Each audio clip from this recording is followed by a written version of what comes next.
나는 내가 박해하는 예수라 라는 제목으로 은혜 나누겠습니다. 오늘 본문은 사도행전 9장 1절부터 9절 말씀을 가지고 나는 내가 박해하는 예수라 라는 제목으로 은혜 나누겠습니다. 사도행전 9장 1절부터 5절 다 같이 한 목소리로 시작. 사울이 주의 제자들에 대하여 여전히 위협과 살기가 동동하여 대제사장에게 가서 다메섹 여러 회당에 가져갈 공문을 청하니 이는 만일 그 도를 따르는 사람을 만나면 남녀를 막론하고 결박하여 예루살렘으로 잡아오려 함이라. 사울이 길을 가다가 다메섹에 가까이 이르매니 호련히 하늘로부터 빛과 그를 비추는 빛인지라. 땅에 엎드려 들음에 소리가 있어 이르되 사울아 사울아 내가 어찌하여 나를 박해하느냐 하거늘 대답하여 주여 누구신데 이르시되 나는 내가 박해하는 누구다? 예수라. 자, 여러분 이 말씀은 아마 많이 여러분이 설교를 통해서 들었고 또 말씀을 읽었으리라 봅니다. 그러면 오늘 본문의 말씀 뭡니까? 핍박자가 바울이 전도자로 바울이 되는 과정을 기록하는 말씀을 가지고 있습니다. 그러면 우리는 이 말씀 속에 기독교의 변화란 무엇이며 또 그 변화가 어떤 과정을 통해 이루어지는지를 우리는 확인할 수 있습니다. 우리 나름대로 예수를 믿게 되고 예수의 부름받아 하나님이 우리를 찾아오셔서 우리 예수를 만났는데 과연 그 과정 속에서 우리가 일어나는 사건은 무엇이며 우리의 간증은 또 무엇일까요? 자, 그러면 오늘은 이 바울을 통해서 한번 말씀 안에 거하는 여러분 되기 원합니다. 자, 우리가 다시 말씀을 읽을 텐데 먼저 1절과 그리고 2절 그리고 20절과 21절 말씀을 우리 다 같이 한 목소리로 시작. 사울이 주의 제자들에 대하여 여전히 위협과 살기가 등등하여 대사장에 가서 다메섹 여러 회당에 가져갈 공문을 청하니 이는 만일 그 도를 따르는 사람을 만나면 남녀를 막론하고 결박하여 예루살렘으로 잡아오려 함이라. 20절 시작. 즉시로 갓 회당에서 예수가 하나님의 아들임을 전파하니 듣는 사람이 다 놀라 말하되 이 사람이 예루살렘에서 이 이름을 부르는 사람을 멸하던 자가 아니냐. 여기 온 것도 그들을 결박하여 대사장들에게 끌어가려 함이 아니냐 하더라. 사론 힘을 더 얻어 예수를 그리스도라 증거하여 다메섹에 사는 유대인들을 당혹하게 하니라. 자, 우리는 이 말씀을 통해서 두 가지 이 바울의 모습을 발견할 수 있습니다. 하나는 사도행전 9장 1절과 2절 등에 등장하는 이 바울의 모습으로 예수님을 즉 따르는 그리스도인들에 대해서 매우 살기가 등등한 것을 볼 수 있고요. 반면에 오늘 사도행전 또 이 9장 20절과 22절을 보니 바울은 전혀 다른 모습을 우리가 볼 수 있습니다. 오히려 예수님을 증거하는 이 바울의 모습을 발견하는데요. 그러면 우리가 이런 바울을 이해하기 위해서는 우리가 그 배경을 잠깐 생각해 봐야 합니다. 자, 어느 날 역사의 현장에 나타난 예수님은 자신을 하나님의 아들이라고 소개하며 사역을 시작했습니다. 그리고 많은 사람들이 그를 따랐고 또 영향을 주었고 예수님을 따르는 자들이 많아지자 누구들이? 기득권 중인 제사장, 관원, 바리새인들은 결국 예수님을 십자가에 못 박혀 죽을 것을 결정합니다. 자, 그러면 그들이 이런 결정을 하는 이유가 두 가지가 있는데요. 자, 본문을 보시던 PPT를 보시던 함께 읽겠습니다. 첫 번째 보니까 두 가지 목적. 하나가 로마 사람들에게는 정치법으로 말았습니다. 그리고 유대인들에게는 어떻게 말합니까? 하나님의 저주를 받은 자로 몰았습니다. 자, 이런 모습들이 혹시 교회에 있지는 않는지요?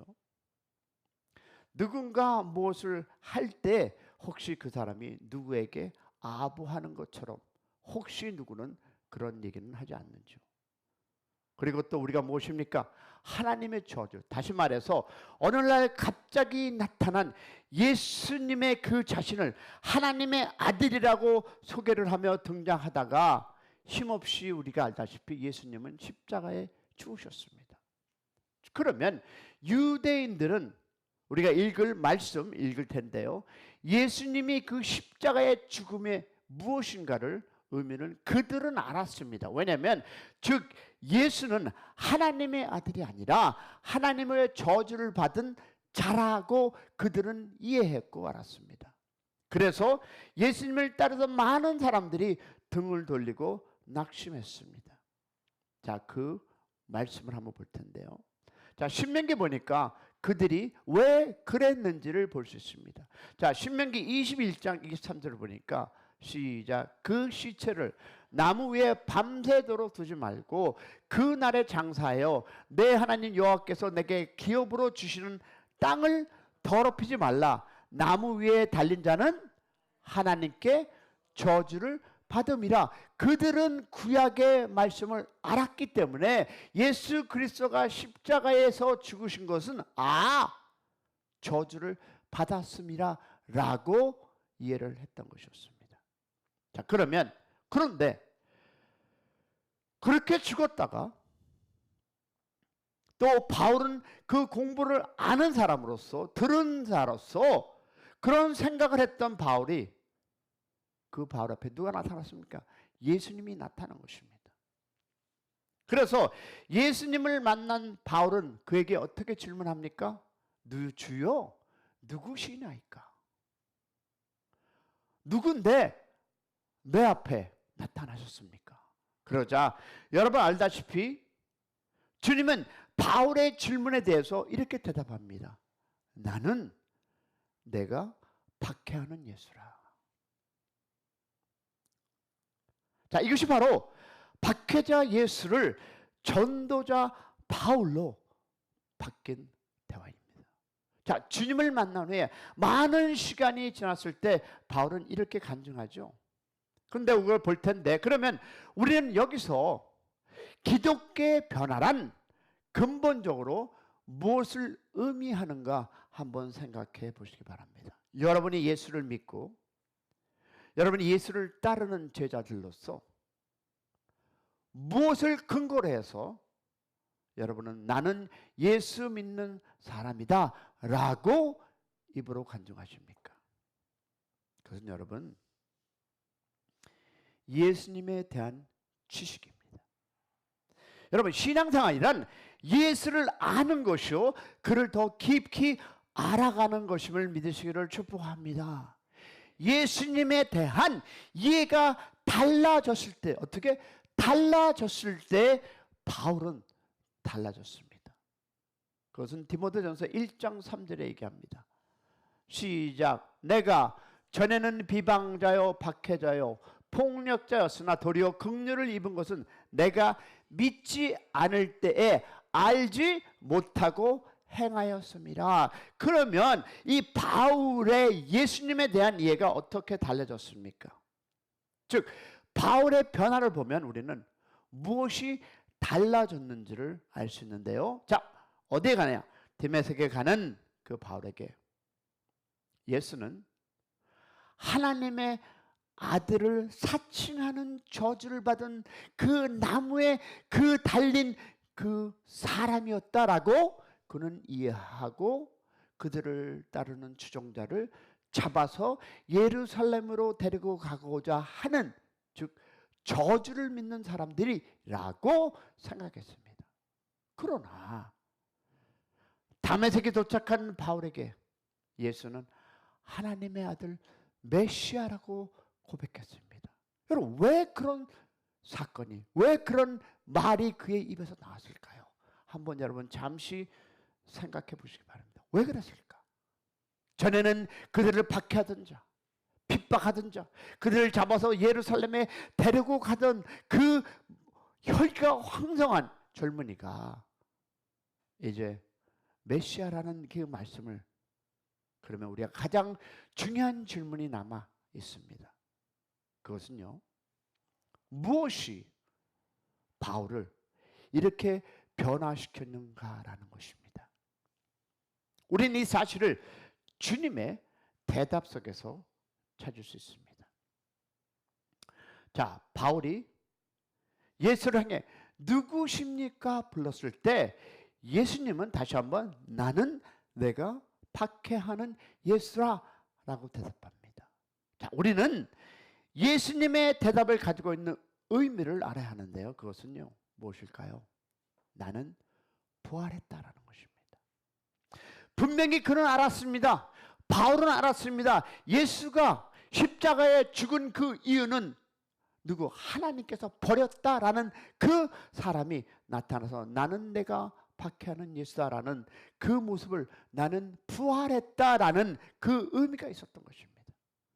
바울에게 있어서 예수는 하나님의 저주를 받아 나무에 달려 죽은 자였는데 그 예수님이 바울 앞에 나타나 나는 예수라라고 말씀하는 것은 나는 죽었다가 살아났다 할렐루야라는 것을 의미했습니다.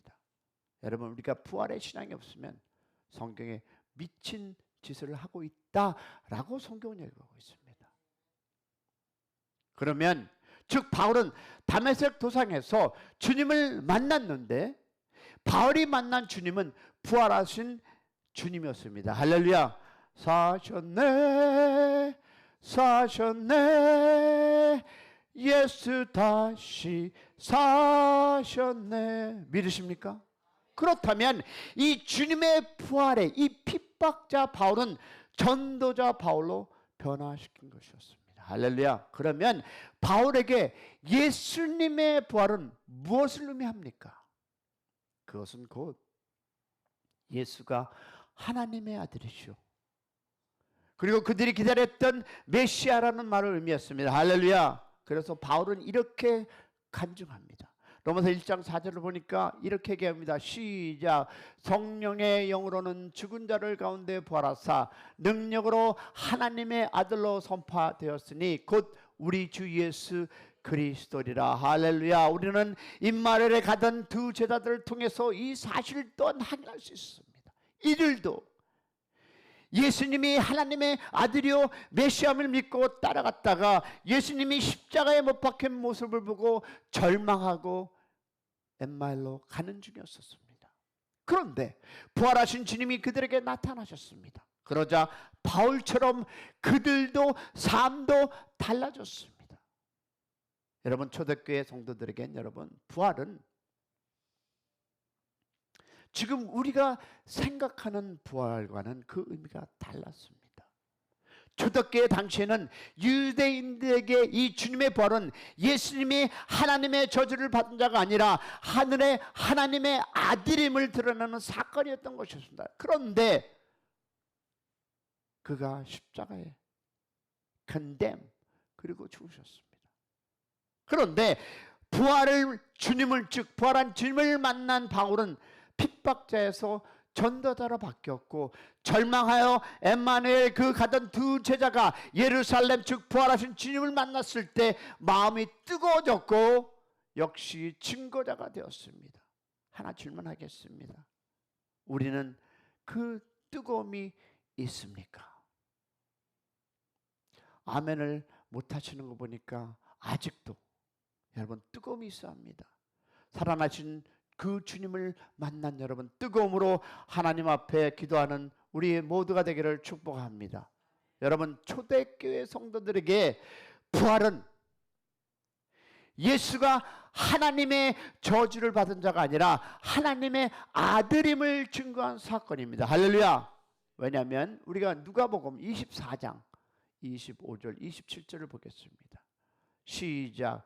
이르시되 미련하고 선지자들의 말한 모든 것을 마음에 더디 믿는 자들이요 그리스도가 이런 고난을 받고 자기의 영광에 들어가야 할 것이 아니냐 하시고 이에 모세와 모든 선지자의 글을 시작하여 모든 성경에 쓴 바 자기에 관한 것을 자세히 설명하니라.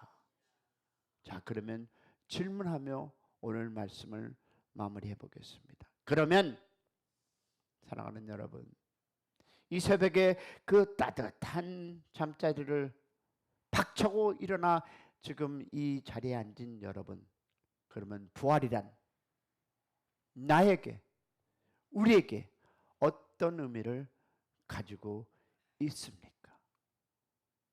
이 질문의 답을 여러분의 마음속에, 그리고 여러분이 고백하시고 돌아가서 뜨거움이 다시 한번 시작되는 오늘 새벽, 오늘 하루가 되기를 주님의 이름으로 축원합니다.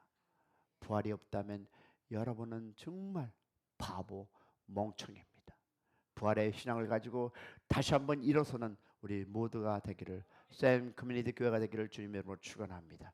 우리 크게 한번 기도하고 나갑니다. 주여!